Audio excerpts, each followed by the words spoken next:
America's families are being sacrificed every day for an insignificant amount of coal.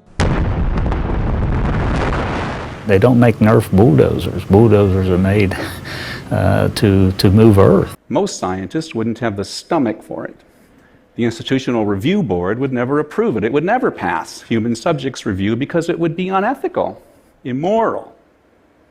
And yet, in effect, it is happening right now. The basic point here is you want us to set policy and damage jobs, take away job opportunities from people based on nonsense science here. It is impossible to overstate the harmful effects of mountaintop removal on the surrounding environment and communities. Not only are the waters buried under tons of rubble, the forested mountains become barren moonscapes. Mining complexes can be 10 or even 20 square miles in size. The communities below these massive operations are devastated. People are forced from their homes by blasting, by dust, noise, flying rocks, and the degradation of stream and well water. Life near mountaintop removal operations becomes so unbearable that generations-old communities are forced to move away.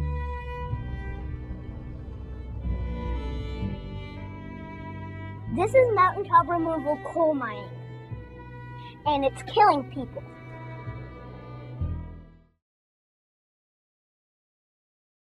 I do just want to give a brief little background history information on mining in the U.S. to kind of set the scene for the emergence of mountaintop removal mining. So, coal mining has existed in the United States since the 1700s, with the first coal mine operating by 1701 in Midlothian, Virginia. Of course, then, it was westward expansion, a booming railroad industry, and the beginnings of an industrialized era that increased the rate and intensity of coal mining. But it wasn't until the 1900s that we saw the emergence of a new form of surface mining called mountaintop removal, or MTR. And really, it wasn't until the 1990s that MTR even became a popular form of mining. In an article published by the National Library of Medicine, David C. Holtzman explains that it was actually the Clean Air Act that pushed miners towards MTR in the Appalachians. He states that the amendments of 1990 encouraged companies to seek low-sulfur coal, which is abundant in central Appalachia. Up until Obama's administration, Holtzman describes permits for MTR as relatively easy to obtain, which has led to the removal of over 500 peaks within this mountain range. Mountaintop removal is most common in the states of Kentucky and Virginia. And currently, around 12 million acres of mountain and forestry have been subject to this invasive process, leaving behind permanently scarred landscapes. The process of MTR, as laid out by the Appalachian Voices organization, involves multiple steps of environmental disturbance. It begins with the clearance of forestry in the area, followed by mass explosions to blow up rocks and sediment. Afterwards, digging deeper into the mountain and dumping the remains of mining ventures into nearby valleys takes place. This is a process that leads to the creation of spoil. Spoil is the debris created by obliterating earth and rock. The coal that is mined must then be processed, which requires chemical treatments before it can be used for burning by other industries. This process creates slurry, which is residue left over from cleaning out coal that may be injected into underground mining sites or impounded into ponds. So now we're going to move into why we're talking about this. Why is this an issue, and why is it something we should be concerned about? The answer is because it's really problematic.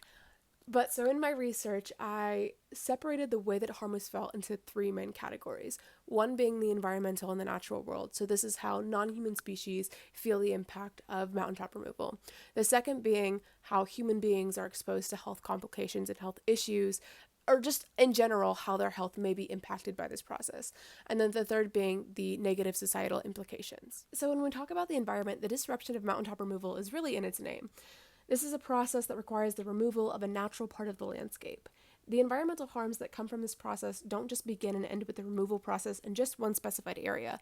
They are carried out and elongated when cleanup efforts are neglectful in nature. This is a multifaceted method of environmental damage, from the prepping of an area for deforestation, to obliterating the mountain, to infecting water sources, to even the actual use of extracted material. As toxic chemicals are allowed to infiltrate local streams, wildlife suffers from ingesting these chemicals, and aquatic life suffers, resulting in decreased fish populations and degraded microinvertebrate communities. The harm done to wildlife here in this region is actually really significant because the Appalachian Mountains happen to be one of America's most biodiverse regions. I mean, because of the different elevation that the mountains offer wildlife, there's just a plethora of different kinds of habitats and different kinds of vegetation that is allowed to grow in this region. So when you're removing parts of that elevation, when you are deconstructing the natural landscape, you're also eliminating the possibilities for species that can live there. In addition to the suffering that wildlife endures, human communities that reside near these MTR sites suffer both economically and physically. Michael Hendricks, now a professor in the School of Health at Indiana University, was in 2009 West Virginia University Rural Health Research Center's director. Noticing an increased concentration of health issues within people living in MTR areas and areas of Appalachian coal production, he and other researchers published multiple studies citing MTR as contributing to these health conditions. In an interview with Yale's Environment 360, Hendricks states, "When you look at the number of excess mortality, adjusting for age and smoking and all these other variables, the number of excess deaths every year comes to about 1,200 people who live in these mining communities, compared to other parts of Appalachian region where mountaintop removal does not take place. The diseases that are most prevalent are cardiovascular disease, lung cancer, COPD, or chronic obstructive pulmonary disease, such as bronchitis and emphysema." The Appalachian Voices organization divides the health threats to human communities living near the sites into 4 categories: poisoned drinking water, blasting and flying rock, flooding, and toxic sludge or slurry impoundments. The effects of poisoned drinking water is primarily what Hendricks studied. He looked at toxic chemical particles found in both the local water supply and in the air. However, less research has been done regarding air pollution. Blasting and flying rock refers to the dangers of being close to these large-scale explosions. Blasted rock remnants are liable to hit both people and property, which may result in property damage and human death. Flooding threats are enhanced due to the clearance of natural landscape. A study authored by William C. Hainberg looked at flooding in Kentucky in 2022 and came to the conclusion that mining sites made the flooding significantly worse, as there were essentially no environmental structures to help absorb some of the impact. Toxic sludge impoundments refers to massive impoundments typically held back by earthen dams that store toxic coal sludge. These dams are at risk of sudden failure, which could result in a devastating flood of toxic sludge, capable of wiping out entire communities in minutes. So I'm going to try to do my best to kind of summarize the social implications, but I'm also going to read you a quote here in just a second. But essentially, the communities that are feeling the consequences and the effects of mountaintop removal coal mining the hardest are also the same communities that tend to rely pretty heavily upon the coal mining industry as a source of income or jobs. So these communities, and this is by no mistake, this is literally the design of environmental justice issues, where in marginalized communities, in this case marginalized by income, suffer and carry the burden that big corporate industries are ensuing because of the practices they choose to take part in. And so these people that rely on these jobs are actively engaging in work that is harming their environment, thus harming their own health. And when you have health issues, when you have water issues, when you have environmental issues, you have to end up spending your own money and resources to try to better that situation. And so it's always like there's this dependence on coal mining to fix the effects of coal mining. And it keeps going and keeps going. And again, it's people and communities that are targeted because they don't have the resources to kind of break that cycle and or the education. There was a study that was funded by a national organization that was blocked by Trump's administration. I want to say back in 2016. I'll put a little thing here. But it's things like that. Like, we are purposefully trying not to educate these communities and not to educate the public on the harms to keep this cycle going. So the quote that I was going to read you is by Holtzman. It's from that article from the National Library of Medicine. And he says, although coal only represents about 1% of employment in Kentucky, coal mining counties are heavily dependent upon it, to their detriment, according to another report from the University of Kentucky. In quotes, he says, this heavy dependence on the coal industry in Kentucky coal-producing counties often leaves these counties susceptible to changes in the fortunes of the industry. So, it's a dependence that's detrimental. As a result, losses in coal mining earnings in these counties often leads to increased poverty and dependence on social welfare programs. The Kentucky coal-producing counties are also relatively more dependent on social welfare programs, including temporary assistance for needy families and food stamps, than other counties in the region. So we can't talk about mountaintop removal mining from a criminological point of view without reviewing the regulation that's in place. So I'm going to pull up an infographic from that Human Rights Watch article that I mentioned before in this video that's essentially going to lay out the 3 main pieces of legislation that help regulate this practice at a federal level. The first is the Federal Coal Mine Health and Safety Act of 1969. This is going to set requirements to protect the health and safety of miners and is overseen by the Department of Labor. I want to clarify that this is not the focus of this video, and when I talk about health impacts to people, I am not talking about miners. When people sign up to mine, there's a pretty good understanding of the risk involved, and there's a lot of research done on the detriments to miner health because of their employment. However, so the difference between people employed in mining jobs and people living in communities that are impacted by mining sites is that one is signed up for this employment. One has willingly consented to essentially compromising their health, while the other is a victim of environmental harm. People who live in the communities that are impacted negatively by mining sites have not consented to pollutants in their water, are generally unaware of the health consequences that come with these pollutants, and are thus victimized throughout this process. So now I get into the two pieces of legislation that are put in place to actually help protect these communities that are impacted by these sites. So the first one being the Clean Water Act of 1972. This is supposed to regulate pollutants in the waterways of the U.S. and is overseen by the EPA, or Environmental Protection Agency, and U.S. Army Corps of Engineers. I think this might be the piece of legislation that I see most heavily criticized in the literature that I reviewed for this topic, because it is so hard to enforce.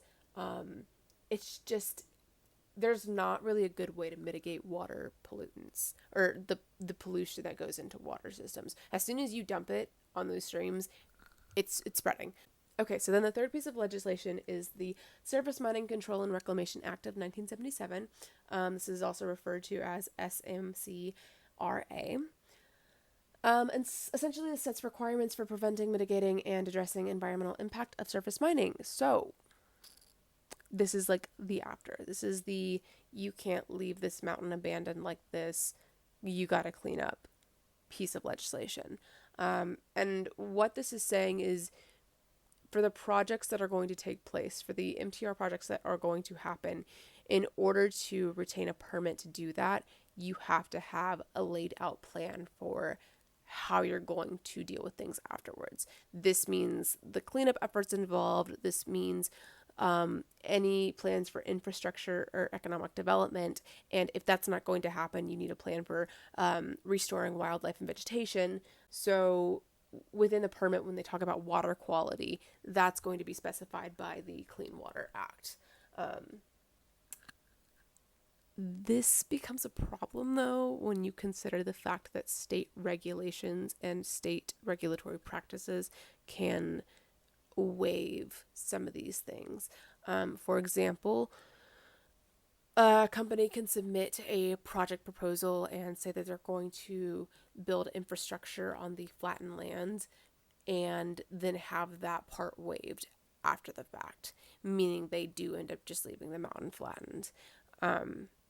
So that's kind of part of it. The other part of it is there's not a good way to mitigate water pollutants. So while you're saying that you're gonna oversee it, it's not something that can really be taken back once it's done.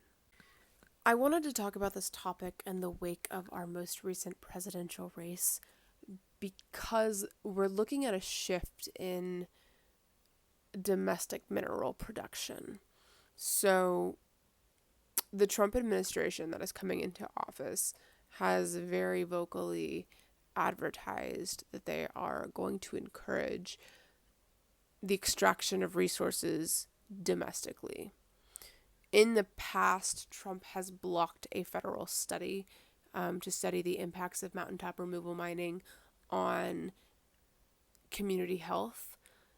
So I don't think it is out of the realm of possibility to assume that mountaintop removal might increase under his presidency. And I just wanted to bring this issue up again. Again, it's important to acknowledge that it is slowed for the time being. Right now, mountaintop removal is not the most common form of surface mining. It's not nearly as common as it was back in 2010. And I think a lot of the newer research studies helped to slow that process down.